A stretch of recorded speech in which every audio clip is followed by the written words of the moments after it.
Welcome to Connect2Joy. Your host, DeChaine, is an intuitive spiritual guide for practical matters and Marconic multidimensional energy practitioner. Her quest is to help you realize new possibilities, discover and release what holds you back, and enable you to manifest an inspired life filled with joy. Join us on this journey of transformation. Now, here's your host, DeChaine. Welcome, beautiful spirits. Thank you for joining me here today. I'm DeChaine, and my passion in life is to help you find your joy, to release what holds you back, and assist you to quantum leap your journey of self-discovery. I'm an intuitive, certified in life and business coaching, and a Marconic multidimensional energy practitioner and teacher. So if you're ready to start creating that life you've only dreamed of, that you deserve, let's have some fun. And let's get started right now. This week, we're going to figure out how we can find more oneness in our lives, that connection that can move us and change who we are and even the direction of our lives. I found a website with a great article from lonerwolf.com, and it really is interesting. It's about oneness, and this is the definition that he gives. Oneness is an experience that transcends the mind. When we experience oneness, we feel a connection with everything in existence on every level. In other words, we feel at one with all things.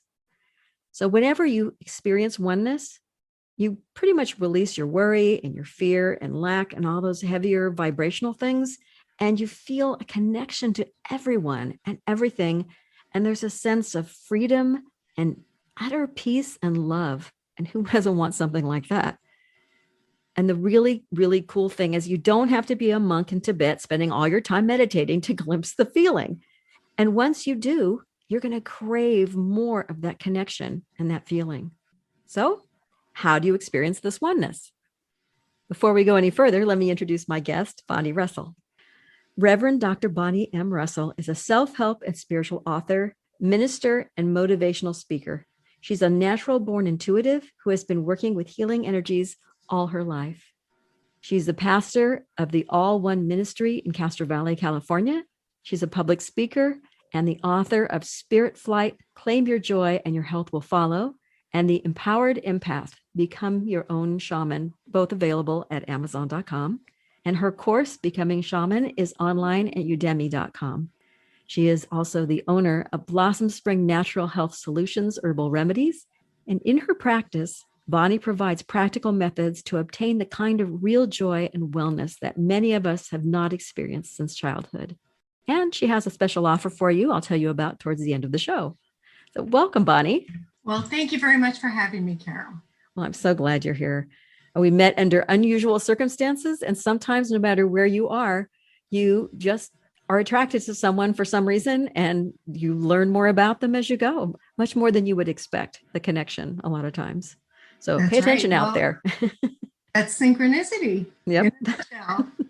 So why don't we jump right in, and I'll ask you how and at what age did you find the connection that you felt enlightened and more at one? Well, it's funny. It wasn't until last year during isolation when, oh gosh, I had so much time on my hands and thinking about all of the different things that I do, all of the hats that I wear, and just meditating on everything. And it finally coalesced into this one fine point. And I just thought, that's it. I get it. I understand. And in that moment, it was November 11th. I'll never forget it. In that moment, I was able to understand exactly what now meant. And like you just described, I understood exactly what oneness is. I feel like I have satisfaction in my life 24/7. And I believe that's what we're all striving for. And so I try to help others get there as well. I find it fascinating that it was 11/11 that you had enlightenment. Right. It's such a special number for so many people. And I can't tell you how many times right. I look at the clock for no particular reason, and it's 11/11. Yes. It was one of those things, the middle of the night, sometimes you just wake up in the middle of the night and you're staring at the ceiling and you're wondering, okay, why did you wake me up? And so I just pause and go, what do you have for me? And it just was bam. You get hit with that wave of knowing. That's what I like to call it. And I just felt like I finally get it. Well, and the only time I have felt oneness, which actually lasted a really long time, and it was so cool, it was at something called an avatar course. I forget the name of the group that does the avatar courses, but it was an integrity workshop that they had put on. And I went and we just kept going through all the reasons why. Why do you do this? How do you act in a certain way? And so you'd be with small groups and everybody had their own agendas, what they wanted to talk about. And you just kept releasing stuff. So finally, at the end of this one day, they said, okay, now walk around when you finish this part because you're going to feel amazing. And it was like, really? Okay. And I connected. It's like everything. I couldn't think. I couldn't talk. It was just being and feeling connected to everything. And just everything was a wonder. And it pretty much lasted, not the same exact way, but it lasted for weeks. I was so shocked it lasted so long, but I can't, of course, the brain started thinking again. But that was something that, and I hate to say I want to go back and find it again, but I want to kind of connect with that feeling again rather than going back. That moment can be a bridge for you to getting back to that place. All you really need to do is feel the sensation in your body. When you feel that vibration in your cells and you're able to clear your mind. I mean, this is why great teachers throughout all time tell us to meditate, because that's what you have to do. So you get those two things in sync. You clear your mind and you feel the sensation of that bridge moment, and it'll bring you right back to that spot. And you won't have to think, you won't have to say anything. It'll just be. I think that's why too, if you do it in the middle of the night when you wake up, you're not thinking as hard. So it's probably helpful. Right. There's no distractions at 3 a.m. And I don't know if all women are this way, but I swear my brain goes so fast. Even though I talk fast and try to keep up with it, I never can. My brain goes so 24/7. I mean, it's more like 28/7. Hello, I'm from New Jersey. We do everything fast. We talk fast. I understand exactly. I fit right into New York when I was there. Everybody goes, "Aren't you a New Yorker? Where's your accent?" No, but so let me move on now. As a life coach, I see that people tend to dwell on their problems instead of solutions, which is fine if you're working on moving through issues because you don't want to ignore them, but you don't want to get stuck there either, because I find that's more of the problem. So do you see people really dwelling on their problems a lot instead of the solutions? Many people do tend to dwell on their problems, and they join support groups and surround themselves with other people of like mind. And it just sort of keeps them in that whirlpool of dis-ease or unease, and they just can't seem to shake that vibration. But it's because they're drawing it to them. They're in the middle of it. But some of us are more optimistic. Some of us don't let anything keep us down, right? But some folks really like to complain, don't they? We watch the media, the news, social media, Facebook, everywhere you look, there's something to be upset about if you're inclined. But there are many of us, and many more as time progresses, because we're in this age of Aquarius, now that we're so far past 2012, where we are all starting to cling onto this idea that there's more than just complaining. I came here to have fun. This is supposed to be fun. I used to know somebody who I worked with that all she did was complain. And at some point I realized, because it was getting me down, I suddenly realized, wow, I think she's enjoying that. I should let her enjoy that. I don't have to be part of it, but I should let her enjoy where she's at, because obviously she's wallowing in whatever she's wallowing in. It makes her happy to be sad. Well, it's actually a form of cognitive dissonance. It's like you simply cannot accept that there is something better out there. You believe that this is who you are, that your past has formed you, and that you are fully formed, that you are fixed, and not fixed, but stuck fixed, right? And so the only thing that matters in that moment right then, right there for them, is that idea that they're a victim. And they get things from being a victim. People will gather around them and say, oh, you poor thing. And so why would you want to lose that? Exactly. It's one way to get attention. That's right. I think there are better ways to get attention. Right. But there's no satisfaction in that way of thinking. When you're able to put that all aside, when you're able to cozy up in a nice chair with a warm mug of tea and just be.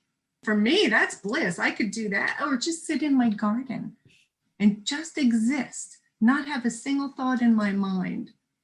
That's what it's all about. And just joy, feel joy in every cell. Well, and yet what we're kind of talking about is the law of attraction, because that's what people are attracting to them.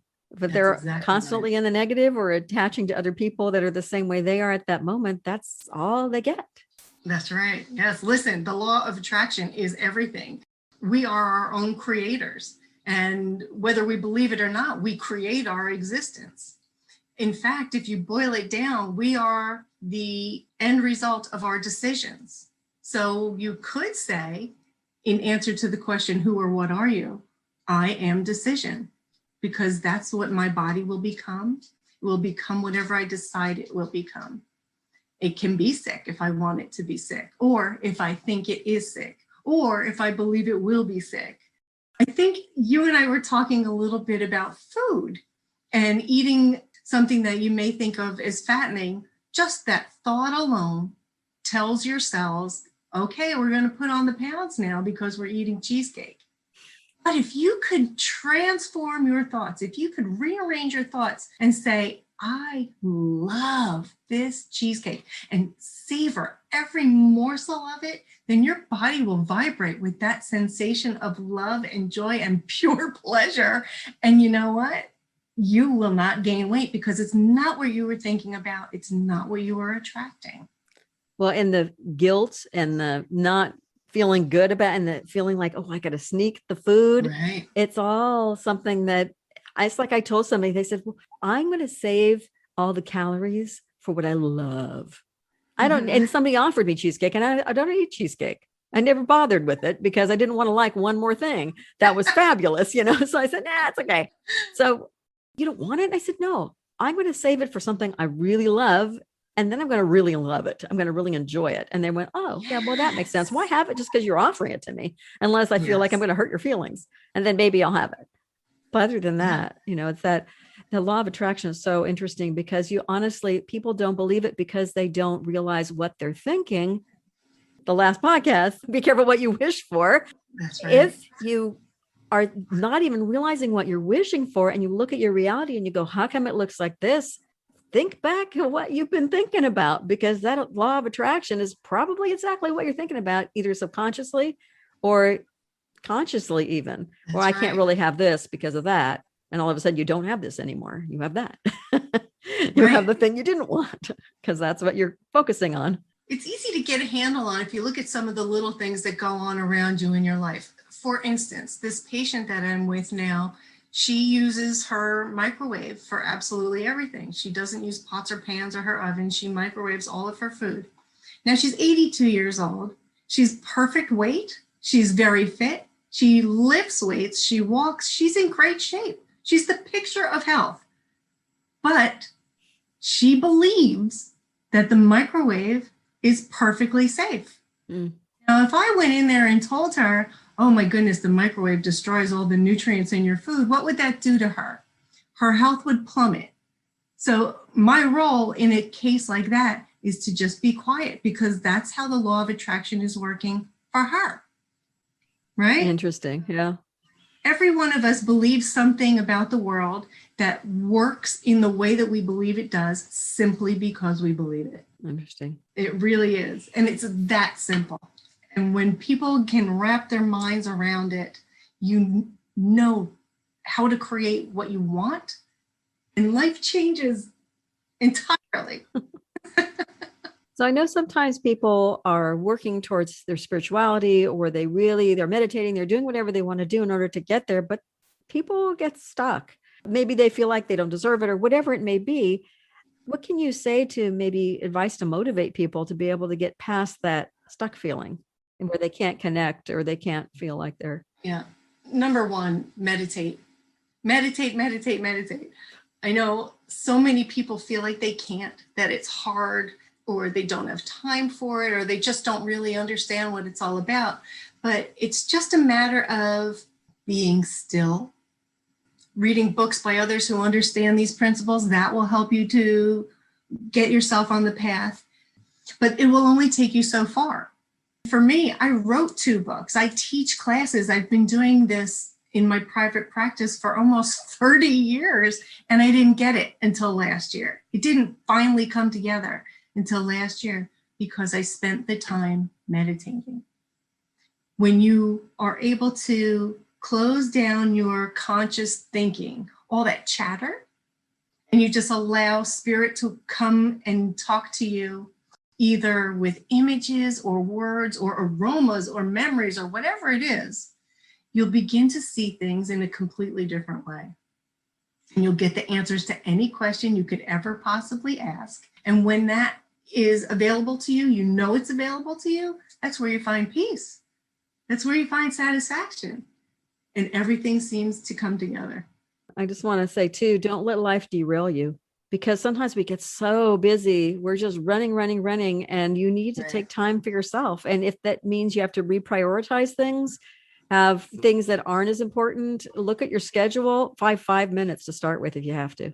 That's right. Somewhere where not everybody's going to be running after you. You know? What I teach is when we have an alarm set in the morning to get up to start that busy, crazy day, most of us hit that snooze button, right? You get that 9 minutes. So hit that snooze button, but don't get out of bed and don't even open your eyes. Just lay there and do your meditation right in that moment. I have to sit up or I'll fall asleep again. Oh, okay. Well, you know it's going to go off in 9 minutes again. You're safe. But what I do personally, because I was brought up in a Christian religion, I always think of Jesus as my bridge, okay? Because he's the one who introduced me to my spirituality. I don't consider myself a Christian anymore, not in any way, shape, or form, because it's a very different thing, but I love Jesus and I know he's there for me. So in the morning, when that alarm goes off, I imagine him in front of me. I imagine being baptized in the River Jordan with him again and again every single morning. And then in that moment, I find my alignment with my source. So it's he who brings me to the river, but then I connect to spirit.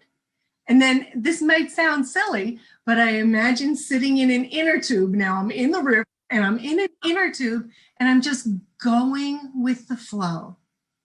I'm in alignment with my source. I'm going with the flow, and I allow every cell in my body to just vibrate.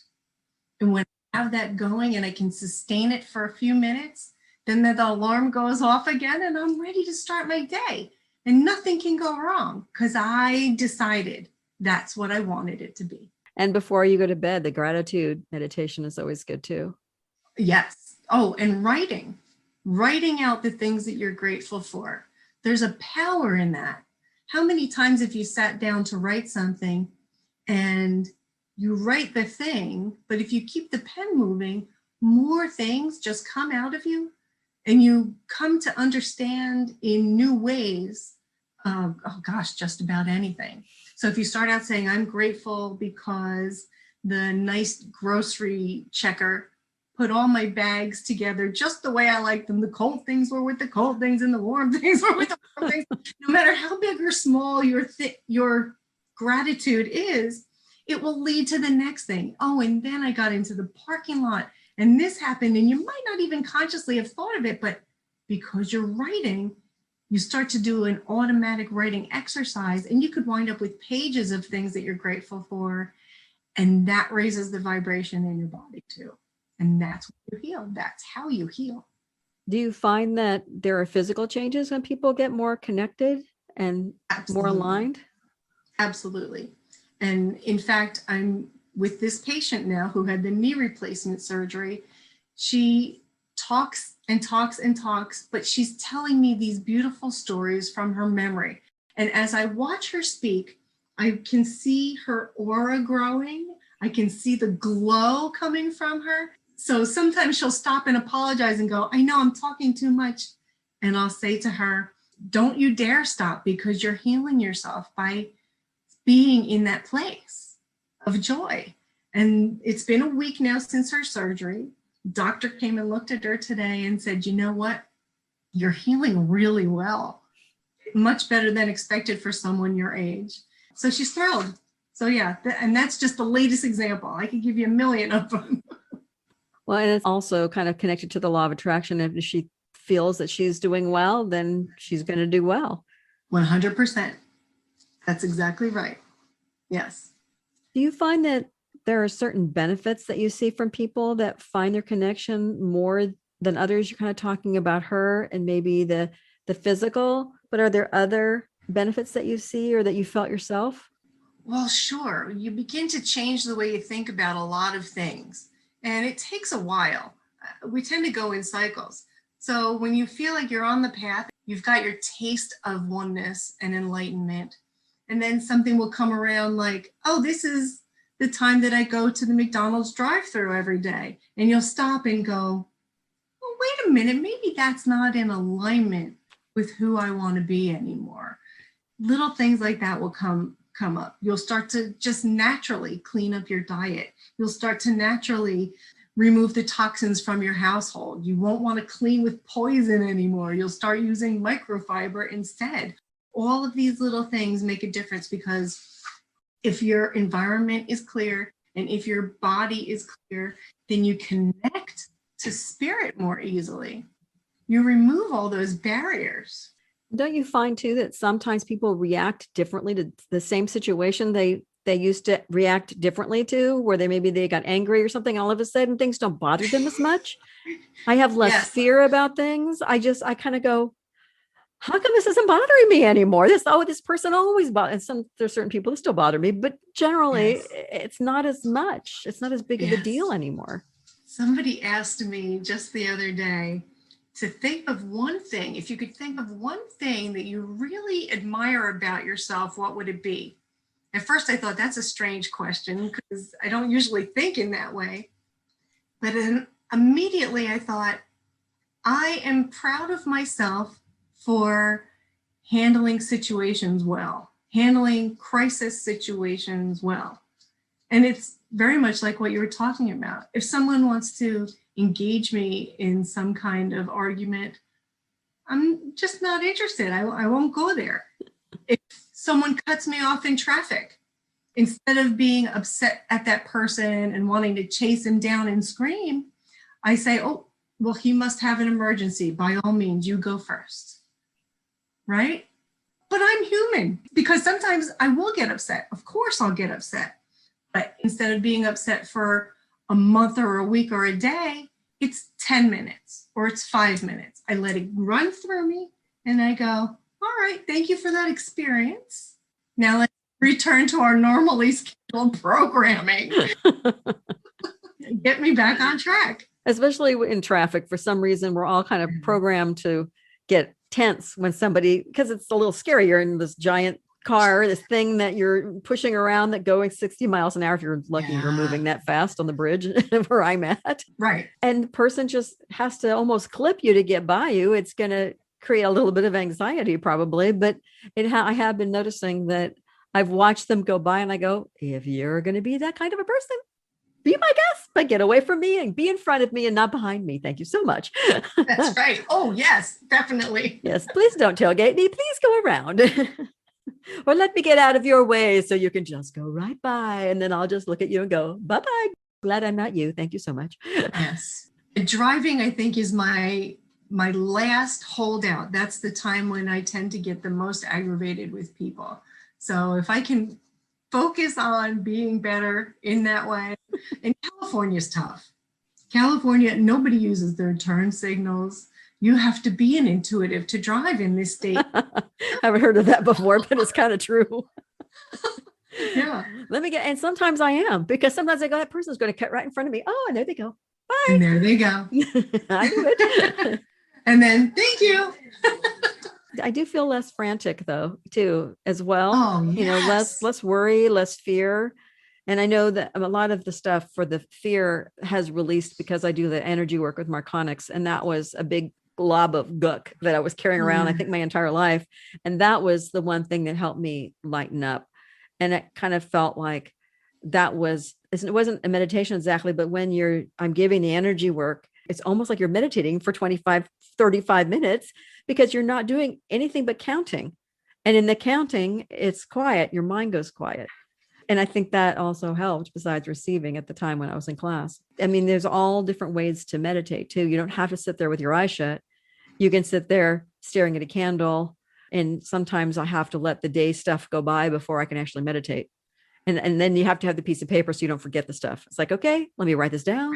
And now I can let it go because I can look at it in a minute.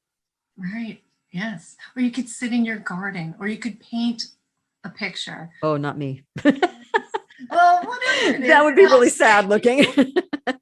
Whatever gets you in the zone. We all have our own. Yeah, way. exactly. And that zone where you lose time, where you forget where you even are and what day it is, that's a kind of meditation too. Yeah. I am looking at my list of things I wanted to talk to you about. And I can't believe we're already near the end of my list. So let me go ahead and go with my last question. Then we can always talk beyond this. But Okay. my last question is, what are 3 things that you want to leave people with so they can take away from the show to kind of help them get started or continue even their road to their oneness or their connection? Okay.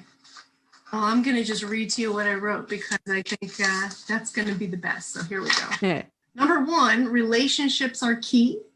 Develop fulfilling relationships with others, from family members to strangers on the street. Make every interaction a satisfying one because everyone you meet is another you. We are all one, right? No one on their deathbed has ever said that they wish that they'd spent more time at work.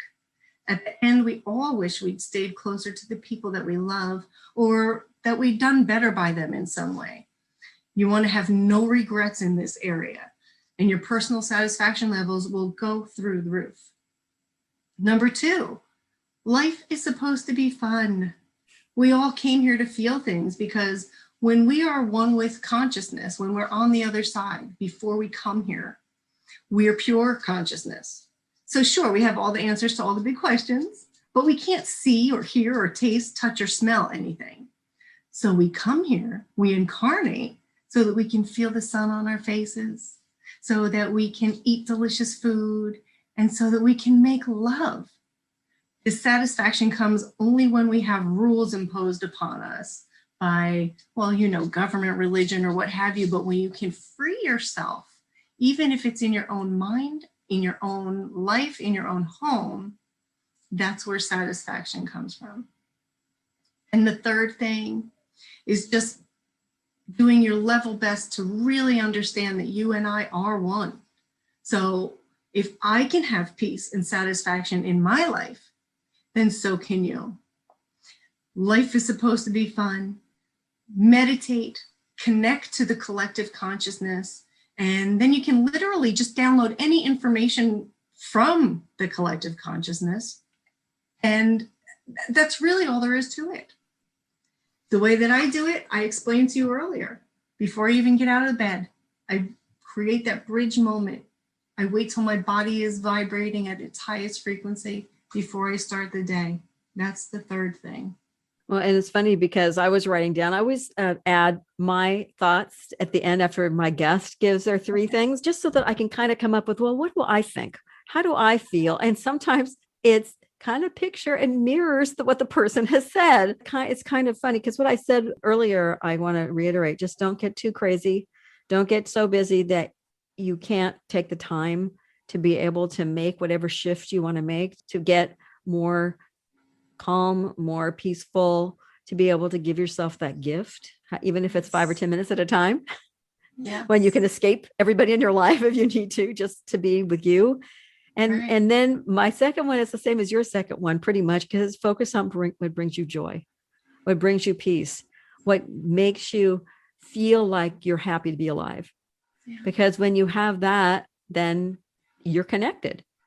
It's so simple, but we make it so difficult because we get so busy and our mind is just so noisy. It doesn't have to be that hard. Truth. It is not that hard. And I think that was the greatest aha for me when I finally understood. My second thought was, but it's so easy. Why do we make it so hard? It's so easy.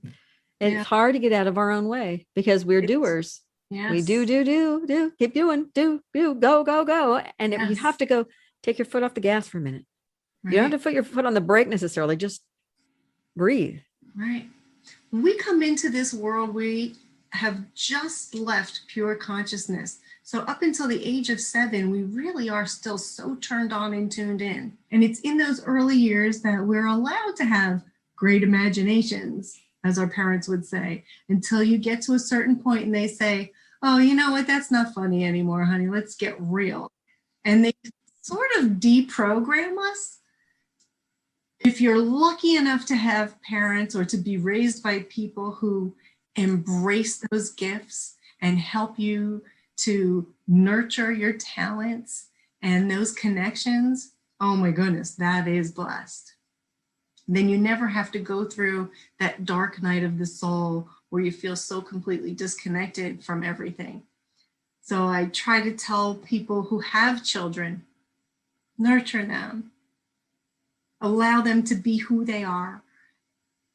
Without saying don't put boundaries on them, I want to say don't put boundaries on them. Let them be who they are. Teach them manners, but let them be who they are. It makes them a more well-rounded person. Right, right. And it's really cool. I'm not sure if you said it exactly this way, but I really do think you need to surround yourself with people that lift you up. Don't go around people that drag you down all the time, because that is something you can actually do when you take a little bit of inventory over who you hang out with, whether it's work or play or family or friends. And unless you live with them, you can always be around people less until you can find a better place to be with them from, so that you can be in a better place and then they may be in a better place. Right, right. Some people will just follow that downhill slide that you're on, and other people. But here too, this is where the law of attraction comes in too, because we all have those family members that you really don't desire spending a whole lot of time with, say around the holidays. But when we go into those situations thinking about, oh my goodness, I'm going to have to spend time with so-and-so, then you're drawing that angst, anxiety, and animosity to you. For me, and here's an example, I had to have a very tough conversation with someone who was in a superior position to me, not my boss, but my husband's boss. I had to have a tough conversation with him. And the day before our appointment, I meditated on his face. I imagined that he was right in front of me. I could see him looking back at me. I could smell his aftershave. I made it as real as possible. He was there with me. And I told him all the things that I wanted him to know. And we hugged, and he understood exactly where I was coming from. I made it as real as possible in my mind. And then the next day, when we had our actual conversation, it was a breeze, because it had already been handled in the collective unconscious. It had already been handled by spirit. All I had to do was show up and go through the motions. I've done that before too, especially when it's going to be kind of an awkward moment, more than slightly uncomfortable, awkward, not so much with bosses, which maybe I should have done that. But I did it with some friends that I was slightly uncomfortable with what I wanted to talk to them about. And I thought, oh, should I say it this way? Should I say it that way? So I kind of thought up through a few different ways. And then when it came time, I just sort of blurted something out, and it came out very natural. And it was really easy. The response was really good. And I went, oh, well, I worried about that for nothing. Well, you did the homework. You had it already planned. Yeah. And I didn't say anything like what I had planned, but it was enough where I had put it out there in the universe, so that, and then it just sort of came. And every time I've done that, which is only like 3 or 4 times in my life, it's like, oh, well, okay, then. But again, the reason that works is because we are all one. You're only talking to another part of yourself. We're all leaves on the same tree. Have you ever heard the story, The Egg, or watched, there's a video on YouTube. There's several videos on YouTube. Look up The Egg. Okay. It's a story about a person who dies, goes to the other side, meets God, and it's just these two people. There's this God and the person who just died. And God explains to him that you are every person that you interact with, and shows him a couple of different scenarios. And so he says, so I'm all of those people? And God says to him, It's not all of those people. It's just you and me. Are you ready to go back? God sends the man back, and now he's an Asian woman.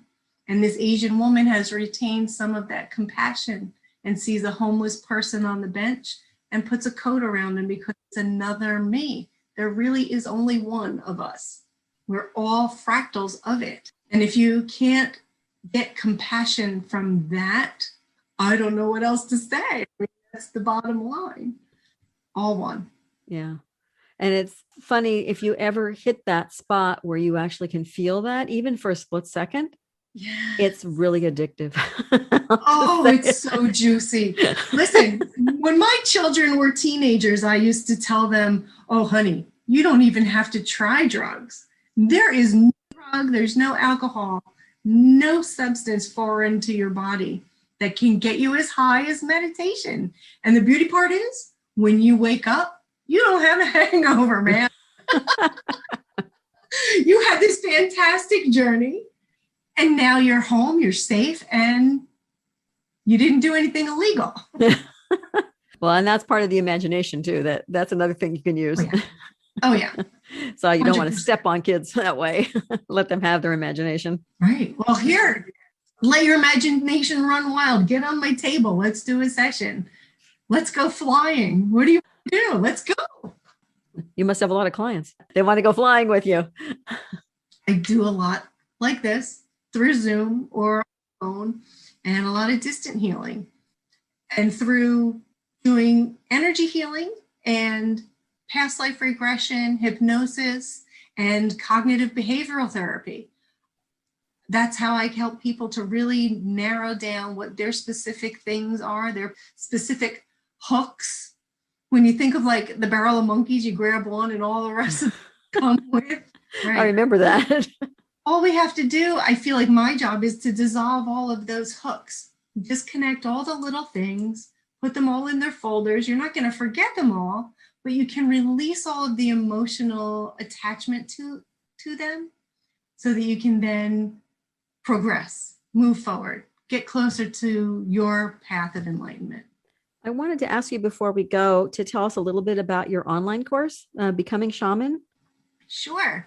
If you go to udemy.com, just look for that title, Becoming Shaman, you're going to find an 8-week course. And I used to teach this live and in person, but since lockdown, I thought I'm just going to make it available to everyone. So now it's out there. And I think they only have it at like $24.99. It's really awesome when they don't have it on sale. Sometimes it's less. But what you're going to learn is how to connect to yourself. You're going to learn who you are and what your preferences are so that you can discern the differences between your energy and the energy that you might be encountering around you so that you won't take on the emotions of others. You'll be able to say, no, I wasn't angry. He was angry. I'm okay. Right? Okay, so that's week 1. Week 2, we're going to talk about meditation. You're going to learn how to do it and why we do it. We talked at great length about that today, so I won't get into it. And we're going to talk about the anatomy of energy, auras, chakras, how all of this is not only what we're made up of, but how we either attract or repel disease and health. And we'll talk about natural health modalities, herbs, vitamins, nutrition. Then for week 5, we're going to start doing the really fun things. That's when we learn what your personal spiritual gifts are with a test that I've developed. You'll take the test and you'll know what you came to this planet to do, to accomplish. And then we're going to practice connecting to spirits on the other side. We're going to talk to deceased loved ones or strangers or angels or whoever decides to come through. In week 6, we're going to do shamanic healing energy, which is the healing energy modality that I use and teach. And we're going to learn about the importance of ceremony in our modern world. All of these things wrapped up in one 8-week course. By the end of it, it is my fervent desire that you understand who you are and why you're here, so that you will have satisfaction and clarity and peace in your life. Well, and figuring out why you're here, people have tried to do that sometimes their entire life and they die and they never figure it out. So, Yeah. hey, you need to go to udemy.com. And I do have the link in the show notes, so you can go directly from the show notes there if you're interested. And I also have in the show notes links to both Bonnie and my website and YouTube channels. My website is connect2joy.com and Bonnie's is blossomspring.com. Did I get that right? That's right. Okay. And also both titles for Bonnie's books will be in there as well, so that I won't have the link to find them, but you can go on Amazon, and the titles again are Spirit Flight, Claim Your Joy and Your Health Will Follow, and The Empowered Empath, Become Your Own Shaman. And the special offer I mentioned earlier, Bonnie is also offering a 25% discount for a personal consultation if you mention this podcast when you connect with her. If you'd like to know more about life coaching with me or intuitive readings or Marconics multidimensional energy, either to receive the energy or to become a practitioner, you can reach out to me either by email or through my website. I think that's pretty much everything that's going to be on the show notes, which are a lot. And did you have something else you want to add before we go? There was one more thing. You don't want to miss out on my YouTube channel. There are lots of free meditations there, guided meditations, and some cooking and some other fun things too. It's all there. Home with Mama Nature on YouTube. And I'll have that link directly on the show notes as well. Great. Thank you, everybody, for joining us here today. And I especially want to thank my guest, Reverend Dr. Bonnie Russell. Thank you, Bonnie. Thank you for having me. This was so much fun, Carol. Oh, thanks. It's such a pleasure to talk to you. And I knew it would be the last time we met, and I'll say we met at a flea market. So that's pretty fun. A very unusual place to meet somebody that you end up having a spiritual connection with. So until next week, remember, be courageous and reach higher. And remember, transformation is a journey. It's not an end destination. So just be kind to yourself. And if you feel disconnected, you can ask for help and meditate and do anything else that you feel will really connect you to that oneness and that spirit that you need. And you can reach out to either one of us because we both are available for consultations. Remember, just take one step at a time and get that help you need, and then get out there and find your joy. Thank you so much for joining me here today. If you love the show, make sure you rate, review, and share this podcast, and subscribe so you never miss an episode. Connect with me on Facebook or by email with questions and comments, ideas for future episodes, or if you would like to be a guest, give me a shout out and I'll send you an application. Until next week, remember, you are already enough to have that joyful, limitless life that you desire. Thank you for listening to Connect2Joy. If you love the show, make sure you rate, review, and share this podcast, and subscribe so you never miss an episode. Contact the host, Carol DeChaine, with questions and comments, ideas for future episodes, or if you would like to become a guest. And remember, transformation is a journey and not an end destination. So be kind to yourself, because you are already enough to have the joyful, limitless life that you desire.